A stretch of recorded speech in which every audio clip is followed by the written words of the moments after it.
بسم اللہ الرحمن الرحیم۔ جماعت چہارم پیارے بچوں، السلام علیکم۔ اللہ تعالیٰ کے کرم سے آپ سب بچے خیریت سے ہوں گے اور میں امید کرتی ہوں کہ اسلامیات لیکچر نمبر 1 میں نے جو کام کروایا تھا وہ آپ نے اچھے طریقے سے یاد بھی کیا ہوگا اور ساتھ ساتھ ہوم ورک بھی کر لیا ہوگا۔ پیارے بچوں، جیسا کہ آپ سب بچے جانتے ہیں کہ اسلامیات کا آپ نے پہلا لیسن اسلام کے قواعد مکمل کر لیا ہے۔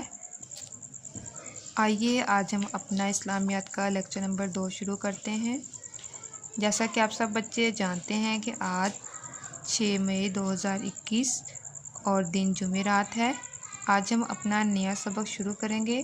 پیارے بچوں، آپ بھی اپنے نوٹس جو ہیں انہیں کھول لیں تاکہ آپ کو یاد رہے کہ آپ نے آج کون سا کام کیا ہے۔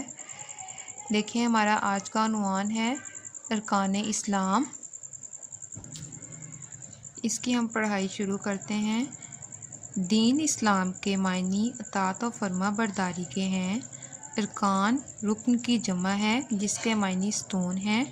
جس طرح کوئی بھی عمارت ستون کے بغیر کھڑی نہیں رہ سکتی، اسی طرح ہمارا دین اسلام بھی ایک عمارت کی مانند ہے جو ستون کے بغیر قائم نہیں رہ سکتا۔ ہمارے دین اسلام کے 5 ستون یا ارکان ہیں۔ اس میں سے سب سے پہلا جو ہے وہ ہے کلمہ طیبہ۔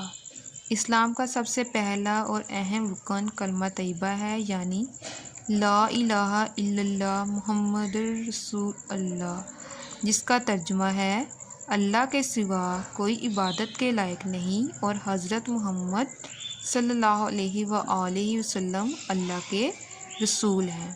یہی کلمہ ہمارے ایمان کی بنیاد ہے، یعنی اللہ تعالیٰ کے سوا کسی کی عبادت نہ کی جائے اور اس بات کا یقین کیا جائے کہ اللہ تعالیٰ ایک ہے، اس کا کوئی شریک نہیں، وہ ہمیشہ سے ہے اور ہمیشہ رہے گا۔ اور اس بات کو تسلیم کیا جائے کہ حضرت محمد صلی اللہ علیہ وآلہ وسلم اللہ تعالیٰ کے آخری رسول ہیں اور ان کے بعد کوئی رسول یا نبی نہیں آئے گا۔ پیارے بچوں، آج ہم اپنی پڑھائی یہیں پہ مکمل کریں گے اور اب ہم جو ہے اس کو دوبارہ سے پڑھتے ہیں اور جو مشکل الفاظ ہیں ان کو بھی سمجھنے کی کوشش کرتے ہیں۔ دین اسلام کے معنی اطاعت و فرما برداری کے ہیں۔ ارکان رکن کی جمع ہے۔ رکن یعنی ضروری حصہ، جس کے معنی ہیں ستون۔ ستون جیسے کوئی کھمبا ہو، مینار ہو۔ جس طرح کوئی بھی عمارت ستون کے بغیر کھڑی نہیں رہ سکتی۔ عمارت یعنی کوئی بھی جیسے اسکول کی ہو یا گھر کی ہو، ٹھیک ہے۔ اسی طرح ہمارا دین اسلام بھی ایک عمارت کی مانند ہے، یعنی عمارت کی طرح ہے جو ستون کے بغیر قائم نہیں رہ سکتا۔ ہمارے دین اسلام کے 5 ستون یا ارکان ہیں، جس میں سے آج ہم نے پہلا پڑھا ہے کلمہ طیبہ۔ اسلام کا سب سے پہلا اور اہم یعنی بہت ہی ضروری رکن کلمہ طیبہ ہے، یعنی لا الہ الا اللہ محمد رسول اللہ، جس کا ترجمہ ہے اللہ کے سوا کوئی عبادت کے لائق نہیں اور حضرت محمد صلی اللہ علیہ وآلہ وسلم اللہ کے رسول ہیں۔ یہی کلمہ ہمارے ایمان کی بنیاد ہے۔ بنیاد مطلب جڑ، ہمارے ایمان کا آغاز ہے، یعنی اللہ تعالیٰ کے سوا کسی کی عبادت نہ کی جائے اور اس بات کا یقین کیا جائے کہ اللہ تعالیٰ ایک ہے، اس کا کوئی شریک نہیں۔ شریک مطلب کہ جس طرح ہمارے بہن بھائی ہیں، امی ابو ہیں، اس طرح اللہ تعالیٰ کا نہ تو کوئی ماں باپ ہے اور نہ ہی کوئی بہن بھائی ہیں، صرف اللہ تعالیٰ واحد ہیں، ایک ہیں اور وہ ہمیشہ سے ہیں اور ہمیشہ رہے گا۔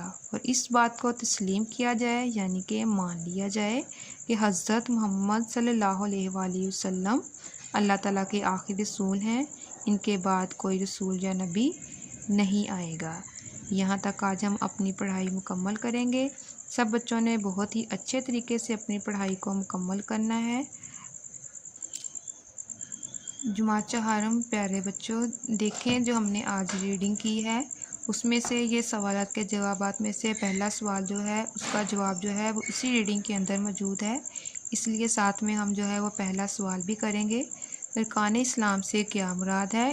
اس کا جواب دیکھیں جس طرح کوئی بھی عمارت ستون کے بغیر کھڑی نہیں رہ سکتی، اسی طرح اسلام کی عمارت کے بھی ستون ہیں جن کو ارکان اسلام کہا جاتا ہے۔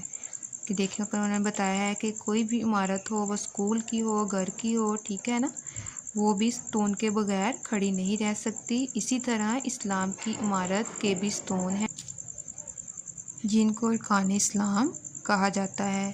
وہ انشاءاللہ تعالی ہم ان ستون کو جو ہے وہ پڑھیں گے، جیسا کہ آج ہم نے پہلا ستون پڑھا ہے کلمہ طیبہ، باقی بھی ہم پڑھیں گے ساتھ میں۔ پیارے بچوں، جیسے کہ آپ نے پہلے اچھے طریقے سے ہوم ورک کیا ہوگا، اسی طرح آپ نے اس سوال کا ہوم ورک بھی بہت ہی اچھے طریقے سے کرنا ہے۔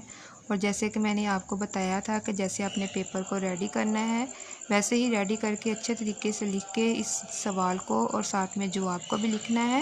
اوپر جو ہے وہ جب آپ سوال لکھیں تو سبق جو ہے یعنی جو عنوان ہے وہ ضرور اوپر لکھیے گا، پھر نیچے اپنا جو ہے وہ سوال لکھ کے اس کا جواب لکھیے گا۔ کام کو بہت ہی اچھے طریقے سے کرنا ہے۔ اور اسکول سے آپ کو جو ہے وہ ورک شیٹ بھی ملیں گی، وہ ورک شیٹ کو بھی آپ نے مکمل کرنا ہے اور انہیں پھر آپ نے جو ہے وہ اسکول میں سیٹرڈے کو آپ نے اپنا کام جو ہے وہ جمع کروایا کرنا ہے۔ ٹھیک ہے، آج کا ہمارا کام اتنا ہی ہے۔ اللہ تعالیٰ آپ سب کو اپنی حفاظت میں رکھے، دعاؤں میں یاد رکھیے گا۔ اللہ حافظ۔